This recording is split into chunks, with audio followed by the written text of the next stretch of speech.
자, 우리가 지난 시간에 그 젖과 꿀이 흐르는 땅에 대한 이제 기대감으로 정탐꾼을 기다렸죠. 40일 동안 정탐한 그 정탐꾼들을 기다렸던 이스라엘 백성들은 이 정탐하고 돌아온 이 정탐꾼의 보고에 이제 귀를 기울입니다. 처음에 이제 좋은 이야기 하죠. 12명 다 좋은 이야기 합니다. 그들이 가지고 온 과일도 너무나 또 좋아 보입니다. 그렇지만 기쁨은 또 잠시죠. 그들의 얼굴은 점점 굳어져 갑니다. 자, 그 땅 주민들은 너무 강하다. 그 땅 주민들이 너무 강하고 또 성읍도 견고하고 또 게다가 또 그들은 또 거인이다. 거인이어서 우리는 스스로 보기에도 메뚜기 같다. 라고 한 말 때문이었습니다. 자, 인생은 우리가 이렇게 나이를 먹고 살아도 참 적응이 안 되는 게 참 인생인 것 같습니다. 행복한 순간이 처음엔 찾아옵니다.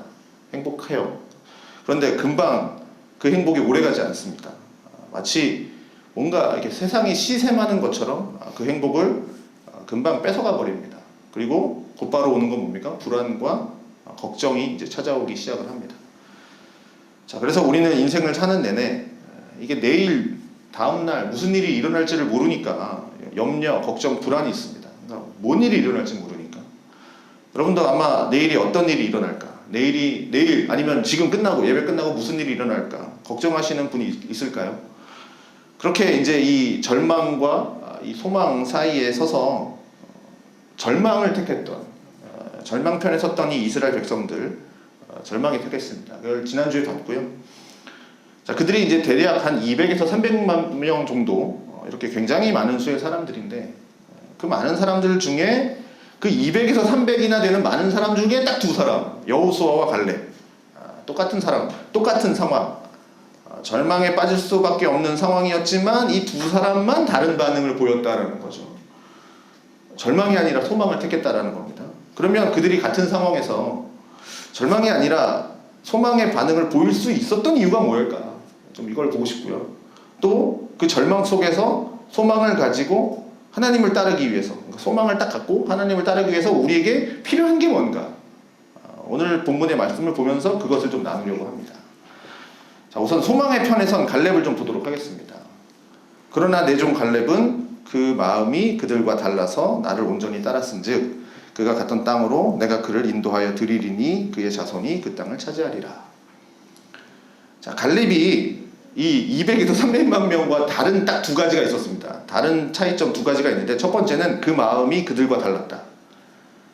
그러니 절망의 상황 속에서 소망을 보이는 건 마음이 달랐다라는 거죠. 마음이. 여기 마음이라고 하는 단어는 히브리어로 루아흐입니다. 루아흐라는 단어가 쓰여졌습니다. 원래 마음은, 그러니까 원래는 레브라는 단어예요. 그러니까 그 레브가 그들과 달라서 그러니까 마음, 우리가 아는 그 마음, 레브라는 단어인데 여기는 이제 루아흐가 쓰여졌습니다. 그래서 우리가 잠언서 4장 23절 잘 아시는 말씀이죠. 모든 지킬 만한 것 중에 내 마음을 지켜라 라고 할 때 이 레브였습니다. 근데 여기는 이제 루아흐라는 단어를 쓴 겁니다. 그러니까 루아흐는 뜻이 되게 많습니다. 뭐 호흡, 뭐 숨결, 뭐 바람, 생기, 뭐 영, 뭐 성령, 뭐 이런 뜻을 가지고 있어요. 그래서 그때마다 이 앞에 단어들과 맞춰서 이제 다양하게 좀 나타내는 의미들이 다양한데, 그러니까 그 마음이 그들과 달랐다. 흔히 우리가 생각하는 레부, 이 마음을 쓰지 않고 영이라는 의미를 갖고 있는 루아흐를 썼다는 것은, 그러니까 해석하면 뭡니까? 갈렙은 그들과 다른 영을 갖고 있었다라는 뜻인 겁니다. 다른 영을 갖고 있었다. 그렇게 볼 수 있습니다. 그래서 영어 성경에 보면 요거를 영어 성경 보시면 스피릿이라고 되어 있습니다. 그렇게 번역했고요. 그다음에 구약 성경을 이제 히브리어로 번역한 70인역, 70역에서도 이거를 이제 헬라어로 푸뉴마, 그러니까 영으로 번역을 했습니다. 성령 이런 단어로 번역한 거죠. 그래서 갈렙 안에 다른 영이 있었기 때문에 그들과 달랐다라는 겁니다. 그러니까 다른 마음을 먹었다 이런 것이 아니라 영이 달랐다는 거죠. 그러면 이 영이 뭡니까? 영이 뭐겠습니까? 이 영에도 뭐 사람의 영, 뭐 이런 게 있겠지만, 하나님의 영 이런 게 있겠지만, 다양한 뜻을 가지고 있는 단어들이 있지만, 그래도 여기는 우리가 합리적으로 추론해 보면 하나님의 영, 성령을 뜻하는 거 아니겠습니까? 그래서 제가 보기에는 이것은 갈렙의 마음가짐, 뭐 태도, 뭐 이런 애티튜드, 뭐 이렇게 얘기하나요? 이런 다른 사람과 그런 게 달랐다, 뭐 그런 게 아니라 갈렙은 하나님의 영으로 인도함을 받은 사람이다. 이렇게 성령에 충만한 사람이었다. 그렇게 해석하는 게 조금 더 자연스럽지 않을까. 갈렙은 성령으로 충만했다. 이렇게 이제 번역을 하는 게 좋을 것 같습니다. 그래서 우리는 살아가면서 같은 상황을 두고도 어떤 사람은 이 상황을 긍정적으로 보고 어떤 사람은 부정적으로 보는 사람이 있죠. 어떤 사람은 같은 상황이지만 가능성을 얘기하고 어떤 사람은 문제를 먼저 보는 사람이 있습니다. 그래서 뭐라죠? 하늘을 보는 사람은 비행기를 만들고 땅을 보는 사람은 낙하산을 만든다. 그런 얘기도 있긴 하던데 어쨌든 위인전을 보면 떡잎부터 달랐다라는 거 있잖아요. 그래서 그런 표현을 많이 쓰죠. 어릴 때부터 뭔가 결단력이 있고 남다른 마음을 가지고 있었기에 뭔가 훌륭한 사람이 되었다. 우리가 위인전 보면 그렇다면 갈렙도 그랬을까? 다른 사람보다 뭔가 남다른 마음을 가졌고 뭔가 생각하는 마음이 다르고 정말 긍정적인 사람이고 본래부터 막 용기가 많고 어떤 상황에서도 흔들리지 않는 그런 강인한 성격의 소유자였기 때문에 이렇게 얘기했을까? 그러니까 저는 그렇게 보지 않는다라는 거죠. 갈렙이 다른 이유는 계속 얘기하지만 그의 기질, 그의 성향 이런 게 아니라 그는 성령의 인도하심을 받았다라는 거죠. 성령의 인도하심을 받은 사람이었다. 그도 우리와 똑같은 성정을 가지고 있는 똑같은 사람이었습니다. 이 갈렙이라고 해서 왜 두려움이 없겠습니까? 자기도 똑같이 봤는데 왜 염려가 없었겠습니까? 그러나 그는 자기 성향에 따라서 반응하지 않았다라는 거죠. 보는 건 같았지만 생각하는 건 달랐다라는 거죠. 그는 하나님의 영을 인도하심에 따라서 반응했다라는 거죠. 그러니까 성격과 기질은 분명히 우리 인생에 영향을 미칩니다. 긍정적인 사람이 부정적인 사람보다 좀 더 좋아 보일 수는 있습니다. 긍정적이, 야, 너는 왜 이렇게 긍정적이냐? 되게 좋아 보일 수 있죠. 그러나 문제는 이거죠. 인간은 모두 죄의 영향 아래 놓여 있다는 겁니다. 그러니까 나는 원래 긍정적인 사람이야. 나는 원래 부정적인 사람이야. 이 차이가 이것의 본질적인 차이일까요? 우리가 그 사람을 구분하는 본질적인 차이일까요? 그렇지 않다라는 거죠. 긍정적인 사람도 결국은 자기가 원하는 방향으로 가는 거고요. 부정적인 사람도 결국은 자기가 좋아하는 쪽으로 가는 겁니다. 나쁜 쪽으로 가는 게 아니에요. 부정적인 사람도 자기가 좋아하는 대로 가는 거죠. 결국 공통점은 이건 거죠. 자기 중심성인 거죠. 자기 중심성. 자기가 좋아하는 대로 가는 거죠. 어떤 곳이든.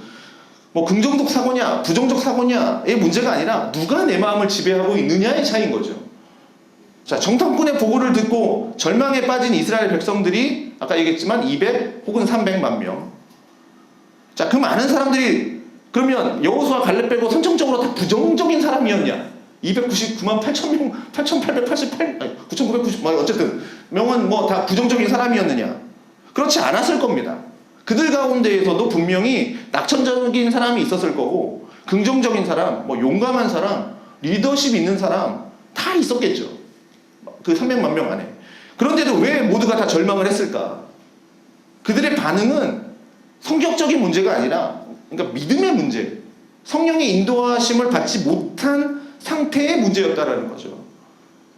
갈렙과 여호수아가 긍정적인 사고를 했기 때문에 긍정적이야, 긍정적으로 바라봐 이렇기 때문에 했다라는 게 아닙니다. 그래서 그렇게 얘기했다라는 게 아니라는 겁니다. 그들이 상황을 낙천적으로 봤다라는 게 아니라는 거죠. 그들은 현실을 모르는 게 아니에요. 똑같이 봤어요. 12명. 성은 견고했고요. 똑같이 얘기하지 않습니까? 성은 견고했고 사람은 강했고 땅은 두려운 곳이었습니다. 그러나 그들은 그것 위에 계신 하나님을 더 크게 보았다라는 사실입니다. 성령의 인도하심을 받는 사람은 뭡니까? 현실보다 하나님을 더 먼저 본다라는 거죠. 그래서 절망에 빠지지 않는다라는 겁니다. 사람의 성향은 한계가 있습니다. 긍정적인 사람도 계속 긍정적이다가 감당 못할 일을 만나면 무너집니다. 낙천적인 사람도 계속 낙천적이다가 이게 통제불능한 상황까지 딱 오면 무너질 수 있습니다. 그러나 성령 인도하심을 받는 사람은 다르다라는 거죠. 비록 나쁜 마음, 내 안에 부정적인 마음 이런 것들이 내가 내 마음에 가득하다 하더라도 성령의 인도하심을 받는 사람은 이렇게 절망에 쉽게 떨어지지 않는다라는 거죠. 왜냐하면 그를 붙들고 있는 건 아까 얘기했던 그 자기 중심성이 아니라 자기 자신이 아니라 하나님이시기 때문에 포기하지 않는다는 거죠. 자, 두 번째, 나를 온전히 따랐은즉이라고 되어 있습니다. 그러니 갈렙은 하나님의 영으로 충만한 사람이었는데 하나님을 온전히 따랐던 사람이라는 거죠. 성령의 인도하심을 받는 사람은 어떻게 됩니까? 세상의 소리보다는 성령의 소리, 하나님의 말씀에 더욱 민감하게 반응하게 되어 있습니다. 그래서 성령의 인도하심을 받으면 그 사람 안에서는 인도하심을 받으니 당연히 성령의 역사가 일어나겠죠. 성령의 인도하심을 받았으니까. 그 성령의 역사라는 게 뭐냐면, 성령께서는요, 우리 각 신자들 마음 안에서 하나님의 말씀을 따라가고자 하는 생명의 뜻이 우리 마음 가운데 심겨지니, 그 성령의 뜻, 하나님의 마음 가운데 살고 싶어하는 그 마음이 심겨지니 그렇게 따라가는 겁니다. 그렇게 살고 싶은 거죠. 그렇게 그것대로 살게 하는 겁니다. 그러니 성령 충만한 사람은 당연히 성령이 좋아하는 것, 성령에 맞는 것, 그것을 따라가는 거겠죠. 온전히 따랐으니까, 그 마음에 심겨졌으니까. 자, 담배 좋아하는 사람은 담배 냄새만 맡아도 좋다라고 하는 사람이 있어요. 아, 담배 냄새 향기롭다, 막 이런 사람들이 있어요. 그런데 싫어하는 사람들은 근처에도 가고 싶지 않잖아요. 고기 좋아하시는 분은 어디 고기 굽는 냄새만 나도 막 입에 이렇게 침이 고이시는 분들 있고요. 아니신 분들은, 고기 별로 안 좋아하시는 분들은 냄새만 맡아도 막 이렇게 지끈지끈, 머리가 지끈지끈하다는 분들도 있습니다. 여러분, 그 도마뱀 좋아하십니까? 저는 너무 싫은데 저희 딸은 너무 좋아해요. 죽이지 말래요. 막 갖고 놀아요. 이름도 마뱀이에요. 마뱀이 괴롭히지 말라고. 마뱀이 바선생 괴롭히지 말라고 꼭 얘기하는데, 자, 어떤 공충학자분이 계셨는데 그런 당부를 하더랍니다. 제발 인간을 이렇게 표현할 때 이 벌레반도 못한 놈, 이렇게 표현하지 말라는 거예요. 벌레가 얼마나 이쁘고 아름답고 정말 우리에게 유익한 곤충인데 어떻게 이 벌레만도 못한 놈, 이런 표현을 할 수가 있느냐. 그러면 정말 벌레 싫어하는 분들은 막 벌레만 봐도 막 치를 떨겠지만, 그런 분들은 그 벌레가 세상에서 제일 아름다운 겁니다. 사람마다 이제 다르다는 거죠. 자기 마음에 어느 쪽으로 기울어졌느냐에 따라서 자기의 삶도 기울어진다라는 거죠. 그래서 이런 거죠. 육에 속한 사람, 내가 육에 속한 사람은 당연히 육신적인 일을 하면서 사는 거고, 성령에 속한 사람은 당연히 성령께서 좋아하는 일을 좋아하면서 그걸 따르면서 사는 겁니다. 그래서 성령께서 우리 하나님의 자녀에게 하나님의 말씀을 따라 살 수 있도록 그 사람 속에 하나님의 말씀을 사랑하고 그 뜻대로 살고 싶어 하는 그 거룩한 뜻을 우리 가운데, 그 사람 가운데 심겨주신다고요. 그래서 그전에는 내가 말씀이 정말 싫었는데, 말씀 보는 것도 싫었는데, 이제 막 성령에 사로잡히니까 성령께서 좋아하시는 일, 막 말씀이 너무 좋아지는 거죠. 말씀대로 사는 게 너무 귀찮았는데 이제는 너무 살고 싶은 거예요. 그렇게 변화시켜 주신다라는 겁니다. 그렇게 되니까 어떻게 됩니까? 여기 나오죠. 하나님을 온전히 따르는 사람이 되는 겁니다. 여기 온전히 따랐다라는 말, 직역을 하니 그 성경의 원뜻을 보니까 하나님을 뒤에서 바짝 붙어서 따라간다라는 뜻입니다. 그러니까 전적으로 하나님 뒤에 딱 붙어서 그렇게 따라간다는 겁니다. 그것이 갈렙의 모습이었다라는 거죠. 하나님을 딱 붙어서 뒤에서. 그런데 우리가 하나님을 전적으로 따르지 못하는 이유가 뭡니까? 갈렙은 따라갔는데 우리는 왜 하나님을 전적으로 못 따라갑니까? 이유는 우리가 너무 자주 낙심과 절망에 빠지기 때문입니다. 뭡니까? 그 땅에 들어가지 못할 거다. 거기 들어가면 우리 다 죽는다. 라고 하는 그 보고를 받았을 때 이스라엘 백성들이 다 절망에 빠졌죠. 그러니 그들은 거기서 밤새도록 통곡을 하는 겁니다. 절망에 빠지면 어떻게 됩니까? 무기력해진다는 거죠. 절망이라고 하는 건 뭡니까? 낙심은 그냥 낙심 이 정도지만, 절망은 뭡니까? 모든 희망이 다 사라진 거 아닙니까? 모든 희망이 다 사라진 상태. 완전 다 사라졌거든요. 그러니까 자연스럽게 무기력해질 수밖에 없는 거죠. 할 수 있는 것 자체가 없으니까. 무기력에 빠진 사람은 어떻게 됩니까? 일어나 라고 해도 자기 스스로 못 일어나죠. 일어날 힘이 없습니다. 그렇게 되니까 보통 때 같으면 좀 어려운 일 있으면 좀 이렇게 해볼까? 안 되네. 이렇게 좀 해볼까? 이렇게 하면 좀 달라질까? 이런 생각하면서 시도라도 좀 해보겠지만, 이게 완전히 깊은 절망과 완전히 무기력에 빠지면 아예 그런 생각조차를 안 하는 거죠. 못 하는 거죠. 할 수가 없어요. 아예 사고 자체가 완전히 바뀌어 버리는 거죠. 이상해지는 거죠. 그런 생각 자체가 안 들고 그런 생각을 못 하는 거죠. 무슨 생각을 해도 희망이 없는데 왜 생각을 하겠습니까? 무슨 생각을 하겠습니까? 희망 자체가 없는데, 희망 자체가 사라졌는데. 그러니 그냥 완전 늘어져 있는 거죠. 쫙 쳐져 있는 거죠. 그래서 절망에 빠지고 무기력에 빠지면 아무것도 할 수 없다. 아무것도 못한다. 이게 우리들이 생각하는 거죠. 절망이라는 단어에 나오는 그 뒤에 수식어들이. 우리가 생각하는 거죠. 절망에 빠지면 아무것도 못한다. 그러나 이건 틀렸다라는 얘기입니다. 이 얘기는 틀렸습니다. 뭐냐면 절망에 빠지면, 무기력에 빠졌을 때 너무 잘하는 게 하나 있습니다. 그건 뭐냐면 바로 불순종입니다. 절망에 빠지면 이거 진짜 잘합니다. 다 안 하는 것 같지만 이건 진짜 잘합니다. 하나님 앞에 순종할 수 없는 불순종하는 힘이 그 어느 때보다도 강하게 솟구쳐 오릅니다. 감이 오시죠? 나는 아무것도 할 수 없어요. 내 몸을 움직일 수도 없어요. 내 마음도 쓸모가 없는 것 같아요. 그런데 그 순간에 하고 있는 건 뭐냐면 하나님을 향한 불순종입니다. 정말 그건 귀신같이 하죠.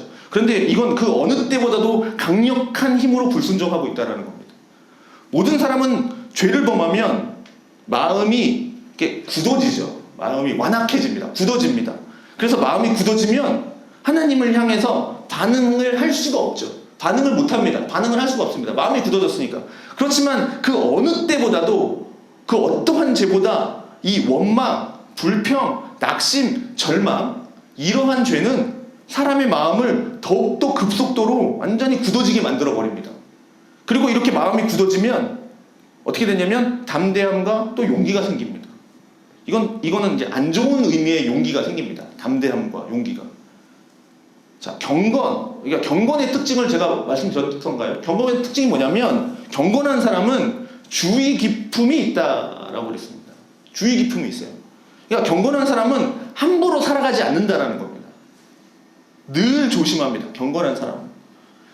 내가 이렇게 행동했을 때 하나님과의 관계는 어떻게 될 것인가? 이 주의 깊음이 있다라는 거죠. 내가 이 사람에게 이런 태도를 보였을 때 저 사람은 어떻게 될 것인가?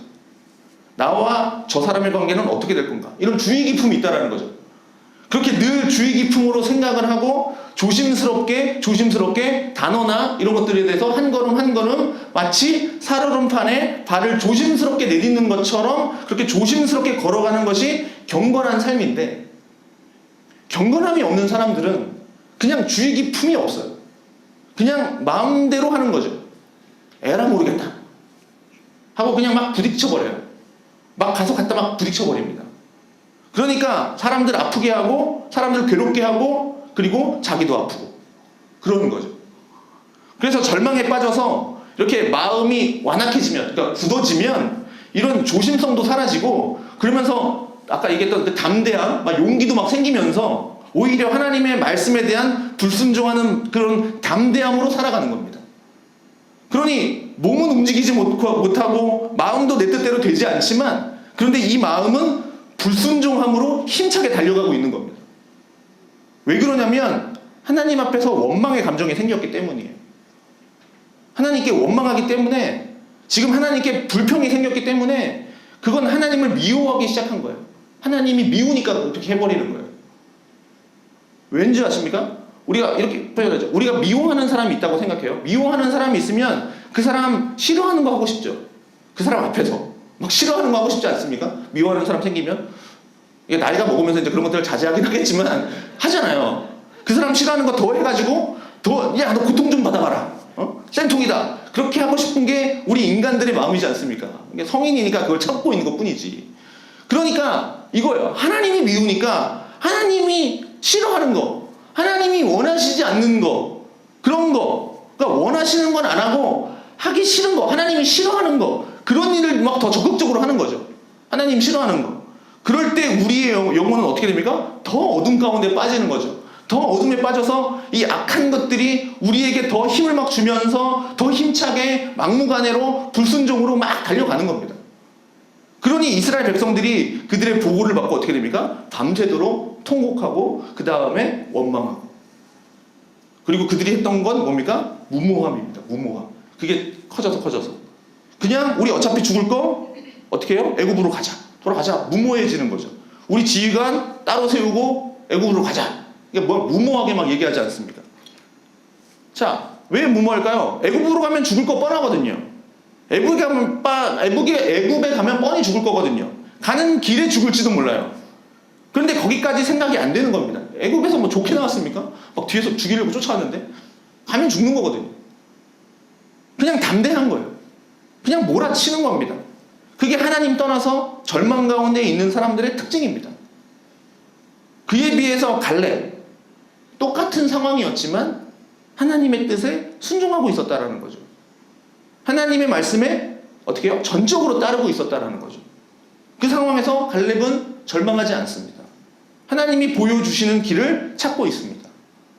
그게 다른 점이라는 거죠. 성령으로 인도함을 받고 그리고 하나님을 전적으로 따르는 사람이 갈렙이었다라는 사실입니다. 자, 그렇다면 이제 두 번째로 우리는 이 절망 속에서 우리가 하나님을 따르기 위해서는 우리는 어떻게 살아가야 할 건가? 갈렙은 그렇게 살았는데 그럼 우리는 어떻게 살아야 될까? 누가 절망에 빠져서 살고 싶은 사람이 누가 있겠습니까? 나는 맨날 절망에 빠져 살고 싶어.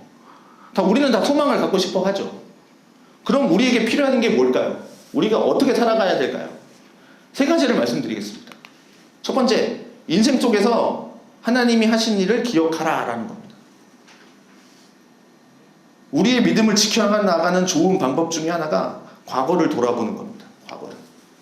여기서 돌아본다라는 과거는 내가 어려운 상황에 놓였는데 하나님이 나를 어떻게 도와주셨는지 그걸 떠올리라는 겁니다.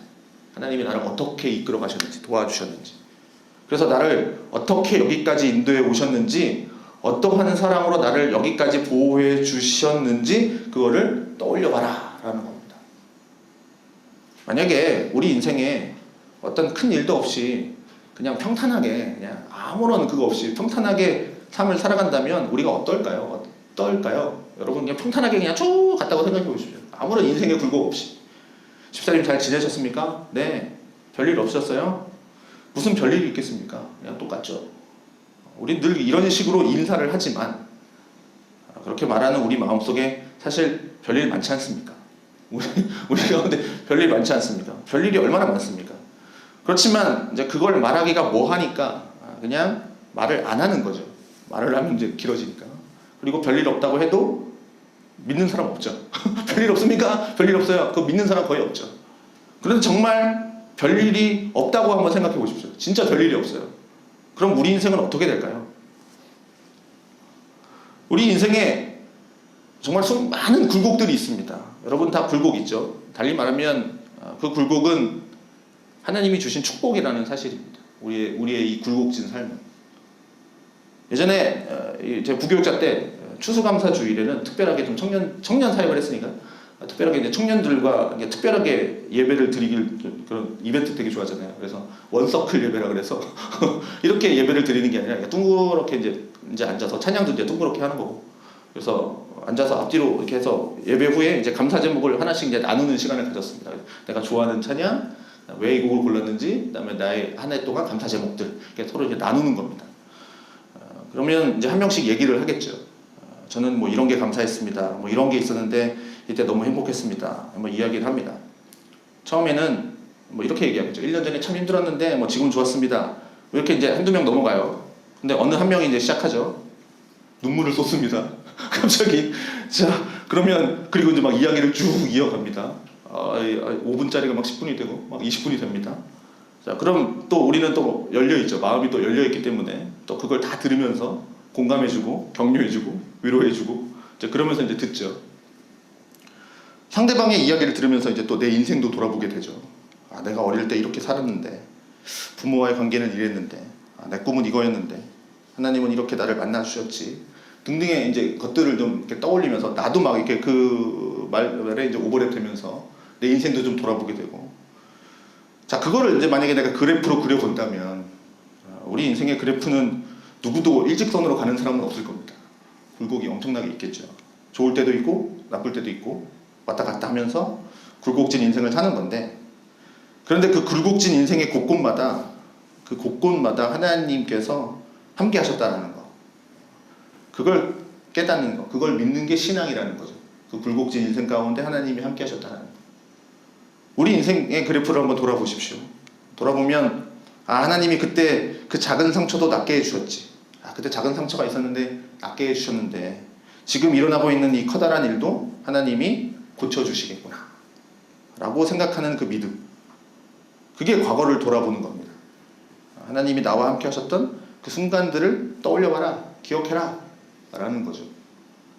이제 그런데 이스라엘 백성들이 그걸 실패했다는 겁니다. 하나님과 함께 하셨던 그 기억들을 떠올려 보지 못하고 원망이 생기니까 그냥 잊어버리는 거예요. 22절이죠. 내 영광과 애굽과 광야에서 행한 내 이적을 보고서도 이같이 10번이나 나를 시험하고 내 목소리를 청종하지 아니한 그 사람들. 자, 보십시오. 지금 이스라엘 백성들은 그 누구보다도 하나님의 영광을 직접 봤던 사람입니다.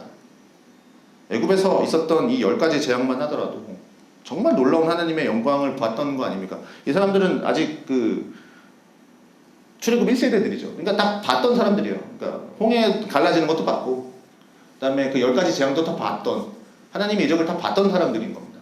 뭐 들은 사람들 아니에요. 다 본 사람입니다. 눈으로 봤던 사람들. 홍해바다 가르시고, 애국 군대를 홍해바다에 빠뜨리시고, 그렇게 구원하신 하나님의 능력도 받고, 또 만나도 내리시고, 또 반석을 쳐서 물을 내신 그 하나님의 공급하심도 봤던 사람들. 그러니 이 이스라엘 사람들, 여기 수백만 명의 이 사람들은 뭡니까? 간증거리가 있는 사람들이죠. 그러면 다 새롭게 하셔서 나가서 다 간증하셔야 되는 사람들입니다. 엄청난 사람들이죠. 간증해도 모자랄 만한 사람들인데, 그런데 지금 이들은 뭐라고 얘기합니까? 그 땅 사람들은 거인 같고 우리는 내가 보기에도 메뚜기 같다 라고 생각하고 있고, 그 말 한마디 때문에 그러한 능력을 이전에 베푸셨던 그런 하나님의 영광, 하나님의 사랑, 하나님의 보호, 하나님의 능력, 이거 다 잊어버린 겁니다. 기억하지를 못하는 겁니다. 기억을 해도 나쁜 것만 기억해요. 그러니까 안 좋은 것만 기억을 해요. 그때 홍해바다에서 건져주셨지 이게 아니라 그때 홍해바다에서 죽을 뻔했잖아. 뭐 이런 것만 기억하는 거죠. 반대로 은혜 가운데 있다면 어떤 게 기억이 나겠습니까? 그렇지만 하나님이 바다를 가르셔서 우리를 구해주셨어. 이게 생각이 나지만 절망에 빠져있는 사람들은 기억 자체가 홍해바다에서 죽을 뻔했잖아. 내가 그때 외국에 왜 나왔을까? 왜 외국에 나와서 왜 이런 고생을 하고 있을까? 내가 그때 정말 판단을 잘못했어. 바다를 갈라주시긴 하셨는데 그 바다 갈라져가지고 더 고생하잖아. 이겁니다. 그러니까 기억 자체가 다른 거죠. 바뀌어버리는 겁니다. 하나님이 해주신 걸 기억해야 되는데 자꾸 그것을 안 좋은 쪽으로만 기억하고 있는 거죠. 그러니 하나님이 구원해 주셨는데도 하나님이 구해 주셨어. 이건 머릿속에 없는 겁니다. 이들 머릿속에 지금 없는 거예요. 구원해 주신 이거는 지금 없는 겁니다. 그러니 이 어려움의 순간에 오늘 뭐라고 나옵니까? 하나님을 원망하고 시험한다. 지금 이 상황에서도 이제 그러고 있는 거죠. 시험하는 겁니다. 시험. 지금 하나님을 시험하고 있어요. 하나님, 홍해 가르셨어요? 그러면 이번에는 저 거인들 어떻게 하실 거예요? 자, 한번 해보십시오. 우리 좀 구원해 보십시오. 테스트하는 겁니다. 그러니까 신뢰하는 게 아니라 테스트하는 거죠. 하나님을 시험하는 겁니다. 어떻게 하실 거예요? 이게 10번이나 했다라고 나오지만 이게 뭐 실제로는 학자들마다 좀 달라요. 그러니까 숫자 진짜 딱 10번 이렇게 얘기하는 사람도 있고, 근데 히브리 문화에서는 그 많이 반복적으로 라고 표현하는 걸 이제 10번 이렇게 보통 표현을 합니다. 그러니까 반복적으로 많이 했다. 그냥 10번 이렇게 얘기하는 거죠. 그러니 이런 상황에선 하나님의 말씀도 들리지도 않고 하나님의 약속도 들리지도 않고 그냥 귀를 막아버렸습니다. 그러니 얼마나 큰 죄인지를 한번 생각해 보십시오. 하나님이 행하신 일들을 떠올리지 않는 거죠. 불평, 불만만 하는 거죠. 그러나 하나님이 나와 함께 하셨다는 것을 우리가 생각하게 되면 우리가 지금까지 살아오면서 숱한 그 어려움의 시간들, 또 기쁨의 즐거움의 시간들도 또 있었고요. 그때마다 그 어려움 가운데, 모든 상황 가운데 하나님이 나와 함께 하셨다. 하나님이 나를 버리지 않으셨다. 나를 도와주시는 하나님을 생생하게 경험해 왔다. 그런 때가 우리에게 분명히 있었습니다. 신앙을 조금이라도 하셨다면 분명히 있습니다. 그것을 기억하고 그것을 회상하면 하나님이 우리로 하여금 절망에 빠지지 않도록 또 우리를 또 붙들어 주시고 지금도 하나님이 나와 함께 하신다라는 이 소망이, 이게 이제 작은 불씨가 되어서, 나와 함께 하신다라는 것이 작은 불씨가 돼서 내 마음을 다시 일으켜 세워 주신다라는 거죠. 그래서 성경은 계속 얘기하는 게 뭡니까? 하나님을 기억하라. 이스라엘 백성들에게 계속 얘기하죠. 하나님을 기억하라. 하나님을 기억하라. 하는 명령을 수없이 하고 계십니다. 하나님을 기억하라. 하나님 변하지 않으십니다. 그러니까 우리를 계속해서 보호해 주신다라는 사실입니다. 그분의 사랑은 변함없는 사랑, 변함없으시니까 우리를 향한 하나님의 사랑은 또 그 무엇보다도 그 무엇도 끊을 수 없으니까 두 번째는 하나님의 임재를 생각하면서 인내해야 된다는 겁니다. 하나님의 임재는 쉽게 말하면 하나님의 임재, 하나님이 지금 나를 보고 계신다. 그래서 하나님이 지금 내 옆에 계시다. 하나님의 임재. 그걸 느끼는 겁니다. 하나님의 임재. 우리가 CCTV만 봐도 행동이 달라지지 않습니까? CCTV만 딱 있어도 생각해 보십시오. CCTV가 있는 것만 의식이 돼도 행동을 아무렇게나 안 한다는 거예요. 그런데 하나님이 지금 나를 보고 계신다. 그리고 하나님이 지금 내 옆에 계신다. 보이지 않지만 여기 계신다. 그러면 마음대로 할 수 있을까요? 게다가 하나님은 행동만 보는 게 아니라 어떻게 해요? 내 마음까지도 보시니까 내 마음도 함부로 할 수 있을까요? 없죠. 그렇게 하나님의 임재를 우리가 경험하면 하나님이 이렇게 감시하시나? 하나님 어떻게 하면 하나님 피해 다닐까? 이런 부정적인 게 아니라 한 성령에 속한 사람은, 성령에 사로잡힌 사람은 어떻게 하겠습니까? 하나님이 나를 보고 계시고 내 마음도 알고 계신 건 불안함이 아니라 오히려 감사죠. 감사. 평안이죠. 너무 기쁜 거죠. 불평, 불만이 아닌 거죠. 그런데 이스라엘 백성들이 이것도 실패한 겁니다. 23절 보면 내가 그들의 조상에게 맹세한 땅을 결단코 보지 못할 것이요 또 나를 멸시하는 사람은 한 사람도 그것을 보지 못하리라. 자, 이스라엘 백성들의 트레이드마크가 원망이었다면 그 원망과 짝을 이뤄서 오는 건 멸시입니다. 멸시. 하나님을 멸시하는 것. 그러니까 멸시한다는 게 뭡니까? 멸시. 분명히 옆에 있는데도 못 본 척하고 아는 척 안 하는 게 멸시 아닙니까? 그냥 완전히 무시하는 거. 오늘 점심 먹으러 밖으로 나간다고 칩시다. 오늘 점심 어디서 먹는지 모르겠지만 밖으로 나간다고 칩시다. 그러면 예화입니다. 예화. 메뉴판을 서로 돌려보면서 이제 뭐 먹을래요 하겠죠. 하는데 저한테는 물어보지도 않아요. 메뉴판 보여주지도 않아요. 그리고 시켜주지도 않아요. 완전 무시하는 거죠. 데려가지나 말지. 그리고 밥을 먹는데 난 아직 절반이나 남았는데, 물론 제가 빨리 먹겠지만 절반이나 남았는데 다 먹었다고 막 먼저 일어나고 가버리는 거죠. 이게 이제 무시인 거죠. 무시. 차라리 없는 데서 한다면 모르겠지만 옆에 분명히 앉혀놓고 말도 안 걸고 물어보지도 않고 아는 척도 안 하고 못 본 척하고 그렇게 행동합니다. 그게 멸시, 무시하는 거죠. 그러면 사람과 사람 사이에서도 그렇게 무시하는 사람을 우리는 진짜 나쁜 사람이다, 못된 인간이다 이렇게 생각할 거 아닙니까? 그런 사람이 있다면. 그런데 그러한 태도를 우리는 지금 하나님께 보여주면서 살아가고 있다는 거죠. 하나님의 임재, 즉 하나님의 눈에 보이진 않지만, 하나님이 눈에 보이진 않지만 내 옆에 계신 분입니다. 내 옆에 계신데, 그런데 이 어려운 상황이 왔어도, 지금 나에게 이런 어려운 상황들이 왔어도 하나님한테 한 번도 물어보지도 않고 하나님의 뜻이 뭐냐고 물어본 적도 없고, 하나님은 어떻게 생각하시나 물어본 적도 없고, 어떻게 나를 구하실 거냐라는 것을 물어보지도 않고 그냥 하나님을 철저하게 무시하는 거죠. 있는데 없는 것처럼 무시하면서 내 생각대로 내 뜻대로 살아가는 것이, 그게 멸시라는 겁니다.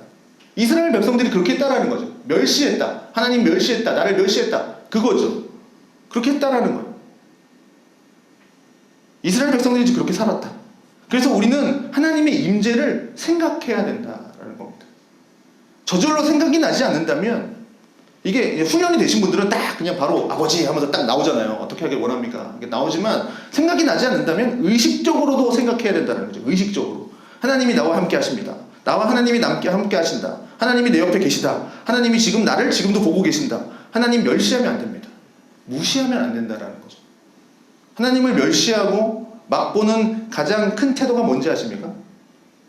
하나님을 막보고 멸시하는 가장 큰 태도? 성경 읽지 않는 겁니다. 성경을 읽지 않는 것 자체가 하나님을 막보는 태도라는 거예요. 하나님에 대한 가장 큰 멸시죠. 하나님 말씀 자체를 듣지를 않는 거니까. 그래서 하나님의 임재를 생각하면서 하나님이 나와 함께 계시는구나, 그것을 생각하면서 우리는 그 속에서 인내해야 합니다. 우리는 흔히 인내를 그냥 참는 거라고 생각합니다. 그런데 정말 인내는 그냥 무조건 그냥 참는 거, 이게 인내일까요? 그냥 참는 거. 예를 들어 봅시다. 저 앞에 막 돌이 막 굴러옵니다. 언덕에서 막 돌이 굴러옵니다. 그때 참아라, 인내해라 라고 해서 나는 인내해야지, 참아야지, 그냥 가만히 서 있어야지, 그냥 맞아야지, 그게 인내입니까? 아니면 돌이 굴러오네? 어떻게 피할 수 있을까? 하면서 지혜롭게 피하는 것이 인내입니까? 좀 더 쉬운 예를 들어볼게요. 시험을 치릅니다. 그런데 문제가 너무 어렵습니다. 너무 어려워요. 인내해야지, 참아라 했으니 그냥 아무것도 생각하지 말고 그냥 시간이 갈 때까지 그냥 인내해야지, 버티자. 그게 인내입니까? 아니면 지금까지 배운 거 막 떠올리고 최선을 다해서 문제를 풀어보려고 애쓰는 거, 이게 인내입니까? 인내는 후자죠. 인내는 멍청하게 그냥 오는 거 가만히 당하고 있는 게 아닙니다. 피해야 할 것은 피하고 풀어야 할 문제는 최선을 다해서 풀어가는 거죠. 그런데 여기서 중요한 건 뭐냐면 지혜라는 거죠. 지혜가 없으니까 그냥 다 맞는 겁니다. 그냥 버틴다고 표현할 수가 있겠네요. 그냥 다 맞는 거죠. 그냥 미련하게 당한다는 거죠. 그런데 그 지혜는 내가 만들어낸 잔머리가 아니라 하나님이 주시는 지혜여야 한다는 거죠. 사람은 어려움을 만나면 본능적으로 딱 어려움을 만나면 하나님 배제하고 하나님 아닌 세상의 방식을 따라서 가려고 합니다. 하나님 없이도 잘 살아보려고 해요. 본능적으로. 그건 인내가 아닌 거죠. 그건 요령이고 수수고 잔머리입니다. 진짜 인내는 뭐냐면 아무리 상황이 어렵고 절망적이어도 나는 하나님을 떠나지 않겠다. 나는 이 신앙을 버리지 않겠다. 이 확고한 결심을 붙드는 거라는 거죠. 그리고 그 결심 위에 서서 어떻게 해요? 하나님의 임재를 의식하면서 하나님이 주신 지혜로 지혜롭게 반응하고 지혜롭게 피하고 지혜롭게 풀어가는 거, 그게 인내라는 겁니다. 성경에서 얘기하는. 자, 마지막 세 번째는 현실 속에서 믿음으로 살아가야 한다라는 겁니다. 많은 사람들이 인생을 살면서 인생의 어려움을 헤쳐나가지 못하는 이유는 현실을 받아들이지 않기 때문이에요. 회피하는 거죠. 그래서 뭐 술의 힘을 빌린다든지 뭐 약의 힘을 빌린다든지 그냥 회피해버립니다. 현실을 받아들이지 않아요. 그런데 우리에게 필요한 지혜는 현실을 받아들이는 겁니다. 내가 이렇게 태어났고 내가 지금 이렇게 살고 있는데 그게 어떡하겠습니까? 내가 이렇게 태어났는데 이렇게 살고 있는데 바꿀 수가 있겠습니까? 바꿀 수가 없어요. 지금 저들은 거인과 같고 난 키는 이 정도예요. 어떻게든 저 사람들 키가 작아지고 내가 키가 높아지고 그럴 수 없는 상황입니다. 이건 안 되는 거잖아요. 내가 키가 커지고 저 사람이 낮아지는 거는. 그 상황을 받아들이는 겁니다. 그 현실을. 그렇지만 여기서 현실을 받아들인다라는 건 그러니 뭐 자포자기하는 심정으로 살아가라 그 말이 아니라는 거죠. 어쩔 수 없다, 될 대로 되라, 그런 심정이 아니라는 겁니다. 그럼 그런 점에서 이 여호수아와 갈렙이 믿음의 좋은 본을 우리에게 보여줬는데, 자 보면 그들도 다른 10명의 정탐꾼과 똑같이 얘기하죠. 12명 공통적인 이야기입니다. 그 땅 거민들이 강하고 성읍이 견고하고 그들은 또 거인과 같고, 지금 이 상황에서 우리가 전쟁을 하면 우리는 질 수밖에 없다, 이건 진다, 똑같이 얘기하는 거예요. 여호수아와 갈렙도. 그 상황을 갈렙과 여호수아가 부정하는 게 아닙니다. 그냥 낙천적인 태도로 되겠지, 하나님이 하셨다고 했으니까 되겠지, 그런 태도가 아니었다라는 거예요. 진다는 거 알아요. 그냥 붙으면 진다는 거 알아요. 그건 현실을 받아들였다라는 얘기인 겁니다. 그렇지만 이들이 갖고 있었던 건 뭐냐? 그 현실 위에서 역사하시는 하나님, 그 하나님의 능력을 바라보았던 믿음이 있었다라는 거죠. 그게 차이인 거죠. 그래서 애굽에서 또 홍해에서 또 광야에서 나를 도우셨던 그 하나님이 지금도 나를 도울 거다. 과거를 떠올리죠. 또 앞으로도 도울 거다. 그걸 보는 믿음의 눈, 영안의 눈, 그게 현실 속에서, 현실 가운데에서 믿음으로 살아가고 있는 겁니다. 그러니 하나님이 없으면 그 싸움은 질 수밖에 없지만, 하나님이 안 계시면, 하나님이 계시기 때문에 지난날에 나를 지켜주셨던 그 하나님이 이번에도 지켜주실 거라는 확신을 갖는 것. 그래서 믿음은 뭡니까? 하나님의 약속을 신뢰하는 겁니다. 이게 믿음인 거죠. 하나님의 약속을 신뢰하는 거예요. 하나님의 약속을 믿지 못하면 이스라엘처럼 반응하겠죠. 나는 그저 메뚜기일 뿐입니다 라고 반응을 하겠죠. 내가 마주할 세상은 크고 내가 살아야 할 인생은 때로 우리에게 커다란 두려움을 안겨줄 정도로 크고 강력합니다. 그래서 나는 그 앞에 서면 이 넓은 세상 안에서 메뚜기 같은 존재가 되는 거죠. 메뚜기 같아요. 작게 느껴져요. 그러면 여러분, 나는 나에 대해서 어떻게 생각하십니까? 나에 대해서, 나 자신에 대해서, 스스로 나 자신에 대해서 어떻게 생각하십니까? 난 정말 부족한 사람이야. 난 할 수 있는 게 없어. 난 능력이 없어. 나 왜 이렇게 태어났을까? 아, 난 정말 쓸모없는 사람이야. 난 정말 부족한 투성이야. 이렇게 생각하고 있는 분이 계실까요? 그러면 너 정말 모자르구나. 너 정말 진짜 형편없구나. 너 진짜 쓸모없구나. 너 왜 태어났냐? 너 진짜 필요 없어. 이런 말을 누구한테 들어보신 적 있으십니까? 이런 말을. 셀모임 하면서 집사님 정말 형편없네요. 간증하는 거 보니까 진짜 형편없습니다. 어떻게 이렇게 살 수 있습니까? 그러고도 산다라고 얘기할 수 있겠어요? 이런 말 대놓고 하실 수 있는 분 있습니까? 셀모임 아니 어디 공개적인 자리에? 여러분, 자녀에게 그렇게 말할 수 있겠습니까? 참, 너도 내 아들이지만 진짜 너는 또라이구나. 그렇게 속으로는 하겠죠. 우스갯소리는 하겠지만, 정상적인 관계 속에서 우리가 살아가고 있다면 사람한테 대놓고 야, 너 진짜 쓸모없다 이런 말 안 합니다. 정상적인 관계라면. 그 사람 없는 데서 뒷담화는 할 수 있겠지만 뒷담화는 할 수 있겠지만 대놓고 하지 않는다는 거죠. 그게 기본적인 사람과 사람과의 그 사람이잖아요. 진짜 그렇게 말하는 사람이 있으면 사람 앞에다 아, 나는 진실만 얘기해. 그런 얘기하는 사람이 있다면 진짜 나쁜 사람이죠. 그 사람은 나쁜 사람입니다. 그러면 우리 야, 너 정말 형편없구나. 너 정말 부족하구나. 너 진짜 쓸모없구나. 이거 어디서 들으신 겁니까? 누가 한 말입니까? 내가 나한테 한 말입니다. 이거는 내가 나한테 한 거예요. 다른 사람한테는 양심이 있어서 아, 너 정말 당신 진짜 부족해요. 어떻게 그렇게 사요? 이 말 못하는데 나한테는 그 말을 하고 있다고요. 너 진짜 모자라구나. 너 진짜 메뚜기야. 너 가면 밟혀 죽어. 그럼 보십시오. 이거는 나 혼자만의 생각일 뿐입니다. 하나님도 우리를 그렇게 보지 않는다라는 거죠. 물론 메뚜기처럼 보일 수는 있을 겁니다. 세상과 나를 비교했을 때 뭐 작아 보일 수는 있겠죠. 우리가 모든 능력을 다 갖고 있고 뭐 그런 건 아니니까. 다 뭐 능력 뭐 그런 거 아니지 않습니까? 슈퍼히어로는 아니니까. 분명 객관적으로 좀 능력이 모자라기도 하고 좀 부족함이 있기도 합니다. 그런 건 인정하는데 아예 뭐 내가 세상에서 쓸데없는 인간이고 내가 쓸모없는 인간이고 이렇게까지는 생각을 할 필요가 없지 않습니까? 그렇기 때문에 비록 내가 그런 생각이 든다 할지라도 그 너머를 볼 수 있는 믿음의 눈이 필요한 겁니다. 메뚜기처럼 작아 보일지 모르지만 그 너머를 보는 거죠. 그러면 믿음은 내 눈앞에 보이는 이 현실을 그냥 그 현실을 그냥 그것만을 믿는 것이 아니라 그 현실을 정확하게 판단해내고 그 현실을 받아들이면서 그 위에서 일하고 계시는 하나님의 능력을 바라보는 것. 그게 믿음이라는 거죠. 그러면 하나님께서 우리를 위해서 행하신 가장 크고 위대한 일은 뭡니까? 하나님의 위대한 일을 바라보라 했는데 가장 위대한 일은 뭡니까? 바로 나를 위해서 예수 그리스도가 오셔서 나를 위해서 십자가에서 못 박혀서 죽으시고 부활하신 일. 그 일 아닙니까? 그거 사실이잖아요. 하나님이 그 일을 하셨다고요. 누구를 위해서? 나를 위해서. 자, 그러면 나 스스로를 메뚜기라고 생각하고 있다면 아, 나는 메뚜기야. 그럼 예수님은 누구를 위해서 죽으신 겁니까? 메뚜기 때문에 죽은 겁니다. 메뚜기를 위해서 하나님이 그 하나뿐인 아들 예수 그리스도를 보내주신 겁니다. 그러니 이거는요, 나를 사랑하신, 그래서 그 아들을 보내주시고 그리고 나를 위해서 십자가에 못 박혀 죽으신 그 하나님의 아들 예수 그리스도에 대한 엄청난 모욕이 되는 겁니다. 그렇게 나를 귀찮게 생각한다는 것, 하찮게 생각한다는 건 하나님 앞에 모욕이라는 겁니다. 세상을 창조하시고 다스리시고 계시는 그 하나님께서 나를 사랑하신다. 이번 주에 말씀했던 최고의 걸작이다. 나는 너를 최고의 걸작이다 라고 얘기하는데 나를 사랑하신다 라고 말씀하셨습니다. 그리고 그 사랑은 어떻게 해요?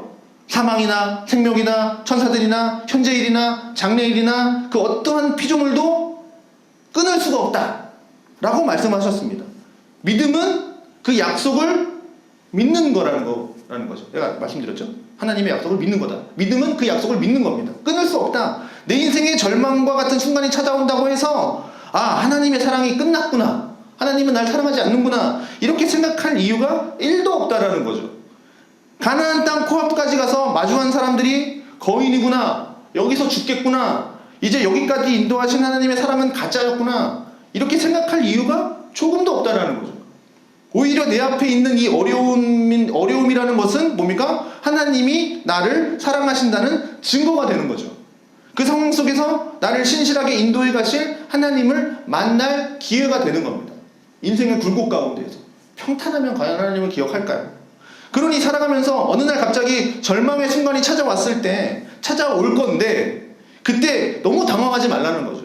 아, 올 것이 왔구나 생각을 하시고 오늘 드린 이 내용을 생각하면서 지금까지 나를 인도하셨으니 앞으로도 인도해 주실 거고 하나님은 지금도 나와 함께 하시니 난 또 하나님과 함께 인내하면서 피할 길은 또 피하고 지혜를 주셔서 또 살아가면 되는 거고 그러면서 하나님은 그 아들 예수 그리스도까지 나를 위해서 죽게 하셨는데 이 또한 못하실 것이 뭐가 있을까 하면서 하나님을 의지하면서 살아가면 된다는 거죠. 말씀을 마치겠습니다. 많은 사람들은 자신의 약함을 인정하고 싶어 하지 않습니다. 그래서 강해 보이는 척하고 센 척하죠. 그렇지만 우리는 하나님 앞에서 그렇게 할 필요가 없다는 겁니다. 하나님께 나아갈 때는 가장 낮은 모습으로 가장 약한 모습으로 나아가면 됩니다. 우리는 소망을 붙들고 사는 것보다 그냥 절망에 빠져서 어두운 동굴 속에 들어가서 아무도 없는 곳에 그냥 문 잠가 놓고 혼자 누워서 있는 것이 더 편할지도 모르겠습니다. 그렇지만 하나님은 지난주에 얘기했듯이 절망의 하나님이 아니라 소망의 하나님이십니다. 그러니 우리는 소망의 하나님께로 나아가야 됩니다. 시편 42편 내 영혼아 어찌하여 네가 낙심하며 어찌하여 내 속에서 불안해하는가 너는 하나님께 소망을 두라. 나는 그가 나타나 도우심으로 말미암아 내 하나님을 여전히 찬송하리로다. 자, 어두움으로 가득한 우리 마음이 아침이 오지 않길 바라는 그 어두움에 익숙했었던 마음이었지만 빛으로 오신 예수님께서는 작은 등불을 내 마음 가운데에서 비춰주실 것이고 그러면 어딘가로부터 새로운 힘이 돋아나기 시작합니다. 바로 성령께서 주시는 은혜의 힘입니다. 그 힘이 들어오면 그동안 들리지 않았던 하나님의 말씀이 이제 들리기 시작하고 내게 이런 상황을 허락하신 하나님께 그전에는 찬송을 부를 수 없었던 것 같은데 이제는 두 손 들고 기뻐함으로 하나님을 찬송할 수 있게 변화가 됩니다. 환경은 그대로입니다. 거인은 그대로고요. 내 키는 그대로 작아요. 그렇지만 하나님이 그 거인들 속에서 일하셔서 그 거인들이 하나님과 함께하는 하나님의 백성들을 두려워 떨게 만드는 일을 만드실 것이고 강한 성벽으로 둘러싸여 있는 여리고성을 무너뜨리게 하시는 그 위대한 일을 하나님이 하시는 겁니다. 우리는 그냥 보면 됩니다. 그러면서 우리를 회복시켜 가신다라는 겁니다. 그러니 이 좋으신 하나님 바라보지 않을 이유가 어디 있겠습니까? 우리의 소망을 그리스도께 두십시오. 기도하겠습니다.